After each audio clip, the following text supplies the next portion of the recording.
Hello students. आज हम start कर रहे हैं अपना माइक्रोबायोलॉजी यूनिट सेकंड का सेकंड लेक्चर। हमने फर्स्ट लेक्चर में देखा था बैक्टीरिया का structure, morphology of bacteria, and then हमने उसकी क्लासिफिकेशंस भी पढ़ी थी on the basis of cell wall thickness, that is gram negative and gram positive staining, and on the basis of shape, cocci, bacilli, vibrio, spirochetes, spirilla, etc. सो आपके जो exam point of view से अगर देखा जाए तो ये जो question बनता है क्लासिफिकेशन ऑफ बैक्टीरिया, या तो ये आपका 5 नंबर में आएगा या फिर 10 नंबर में आएगा। तो अगर 5 नंबर और 10 नंबर में आता है तो आपको एग्जैक्ट जो क्लासिफिकेशन आपको दी गई है on the basis of different methods आपको वो सारी लिखनी पड़ेगी।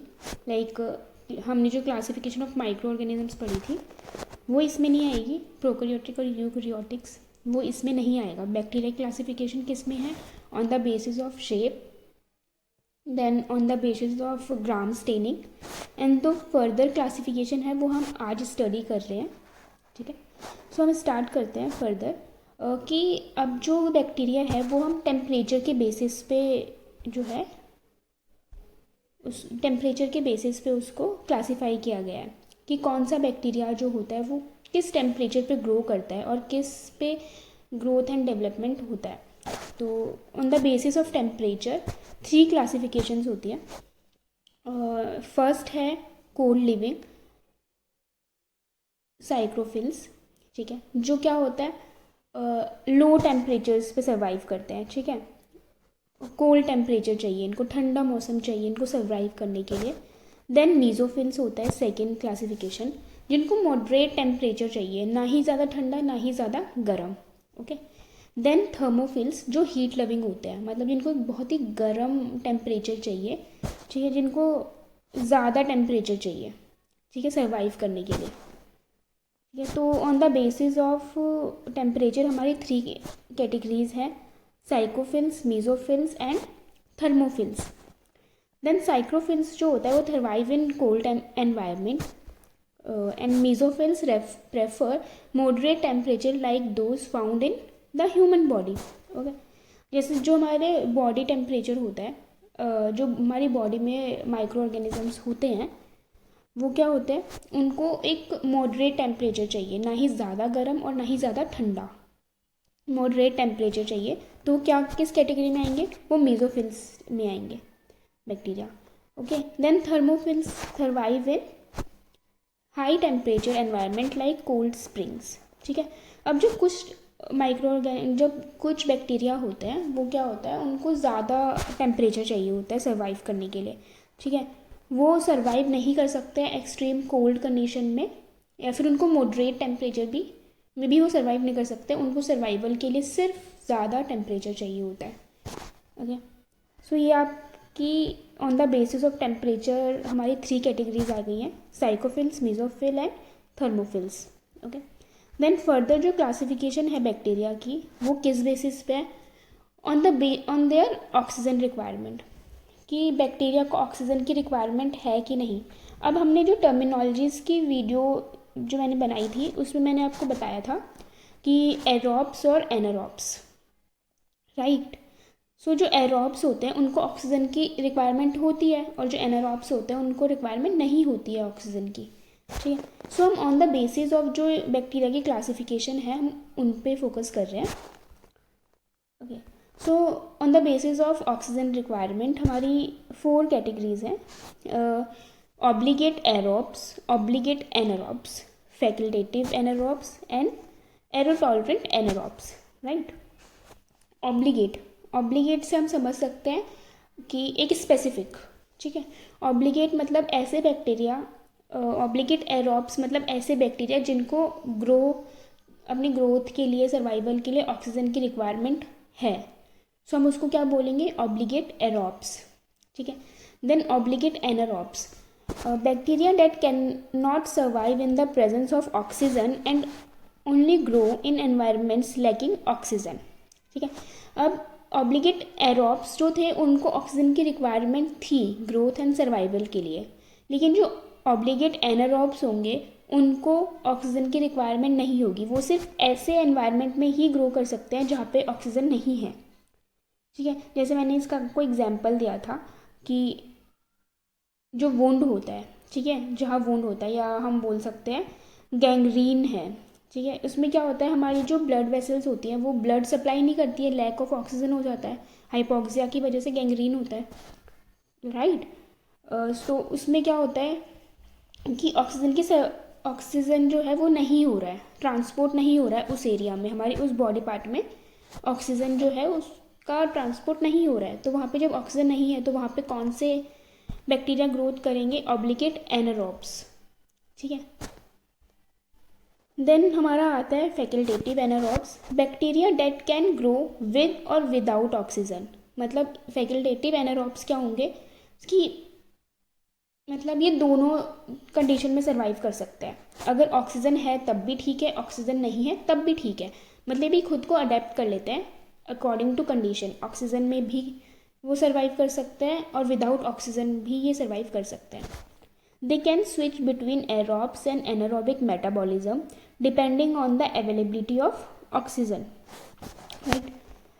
फैकल्टेटिव एनारोब्स क्या होंगे, अब मैंने आपको बता दिया है कि जो दोनों हो सकते हैं, मतलब ये अकॉर्डिंग टू कंडीशन खुद को एरोबिक बैक्टीरिया में कन्वर्ट कर सकते हैं, और अगर ऑक्सीजन नहीं है तो वो खुद को एनारोबिक बैक्टीरिया में कन्वर्ट कर लेंगे।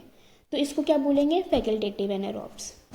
Then aerotolerant anaerobes, bacteria that can tolerate the presence of oxygen but do not require it for growth, ठीक है। अब ऐसे बैक्टीरिया जिनको ऑक्सीजन अगर है तो ठीक है, वो उसको टॉलरेट कर लेंगे, लेकिन उनको रिक्वायरमेंट नहीं है कि अपनी ग्रोथ के लिए उनको रिक्वायरमेंट है, ठीक है। दे typically carry out anaerobic metabolism even in the presence of oxygen. अब जो एरोटॉलरेंट एनारोब्स हैं वो क्या है, एनारोब्स, मतलब उनको ऑक्सीजन की रिक्वायरमेंट नहीं है, उनको ऑक्सीजन नहीं चाहिए, लेकिन ये क्या है, एरोटॉलरेंट है, मतलब ये टॉलरेट कर सकते हैं, कि ऐसा नहीं है कि अगर ऑक्सीजन होगा तो ये ग्रो नहीं करेंगे। जैसे जो ऑब्लिगेट एनारोब्स होते हैं उनको ऑक्सीजन नहीं चाहिए होती है अपनी ग्रोथ के लिए, मतलब अगर वहाँ पे ऑक्सीजन प्रेजेंट है तो वो ग्रोथ नहीं कर पाएंगे।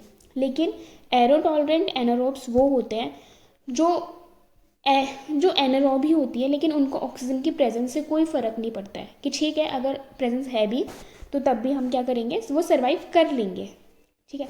अब इसमें हम क्या कर सकते हैं, ऑब्लिगेट एनारोब्स और एरोटॉलरेंट एनारोब्स में अगर हम एग्जाम्पल देख के पढ़ते हैं तो सोच सकते हैं कि एक स्टूडेंट है, ठीक है, उसको क्या चाहिए, एकदम काम एनवायरनमेंट चाहिए पढ़ने के लिए, ठीक है, बिल्कुल भी शोर शराबा नहीं चाहिए, बिल्कुल भी डिस्टर्बेंस नहीं चाहिए, ठीक है। अगर डिस्टर्बेंस है तो वो पढ़ नहीं पाएंगे, वो पढ़ ही नहीं पाएंगे, तो वो क्या होंगे, हमारे ऑब्लिगेट एनारोब्स होंगे, ठीक है। ठीक है, जैसे हमने बोला कि डिस्टर्बेंस होगी तो हम उसमें डिस्टर्बेंस बोल सकते हैं अगर ऑक्सीजन, ठीक है, और स्टूडेंट क्या हो गया, बैक्टीरिया हो गया, ठीक है। सो अगर ऑक्सीजन है तो बैक्टीरिया ग्रोथ नहीं कर पाएगा, तो वो होगा हमारा ऑब्लिगेट एनारोब्स। एंड एरोटॉलरेंट, अब कुछ स्टूडेंट्स होते हैं कि ठीक है हमें अपनी पढ़ाई से मतलब है, बाहर जो भी हो रहा है, शोर हो रहा है, शराबा हो रहा है, मुझे उससे कोई मतलब नहीं है, ठीक है। अब कुछ स्टूडेंट्स ऐसे भी होते हैं जिनको कोई फ़र्क नहीं पड़ता, ठीक है, चाहे तुम उनके सामने सो जाओ या उनके साथ बातें करते रहो, उनको कोई फ़र्क नहीं पड़ता, वो सिर्फ अपनी पढ़ाई कर रहे हैं तो उनका वहीं पे फोकस्ड है, ठीक है। सो वो क्या होगा, हमारा एरोटॉलरेंट एनारोब्स की कैटेगरी में आ जाएंगे, कि ठीक है ऑक्सीजन है तब भी हमें कोई मतलब नहीं है, हम अपनी ग्रोथ कर सकते हैं, ठीक है, लेकिन हमें ऑक्सीजन की ज़रूरत नहीं है, ओके। सो हमारी क्लासिफिकेशन जो है वो यहीं पे ख़त्म हो रही है, एक बार इसको रिवाइज़ कर लेते हैं फटाफट, ठीक है। सबसे पहले जो हमने कल देखा था हम उसका एक बार रिवाइज़ कर लेते हैं, on the basis of cell wall thickness and on the basis of staining जो हमने देखा था वो क्या था हमारा, Gram positive and Gram negative, ठीक है। फिर then on the basis of shape कैसी है उसके बेसिस पे हमने क्या देखे थे, bacilli, cocci, spirochete, spirilla, vibrio, actinomycetes, ठीक है। अब जो आज हमने डिस्कस किया है वो है on the basis of temperature, कि जो बैक्टीरिया है उसमें वो क्या टेम्परेचर प्रेफरेंस कर रहा है। सो इसमें हमारी 3 आ जाती हैं, साइक्रोफिल्स डेट इज कोल्ड लविंग, ठीक है, इनको जो होता है कम टेम्परेचर चाहिए होता है, ठंडा टेम्परेचर चाहिए, मीज़ोफिल्स जिनको एक मॉडरेट टेम्परेचर चाहिए होता है, जो ज़्यादातर हमारी बॉडी में प्रेजेंट होते हैं, ऐसे बैक्टीरिया को वो मीज़ोफिल्स होते हैं। देन थर्मोफिल्स जो हीट लविंग होते हैं, जिनको जो टेम्परेचर होता है वो ज़्यादा चाहिए होता है, ठीक है।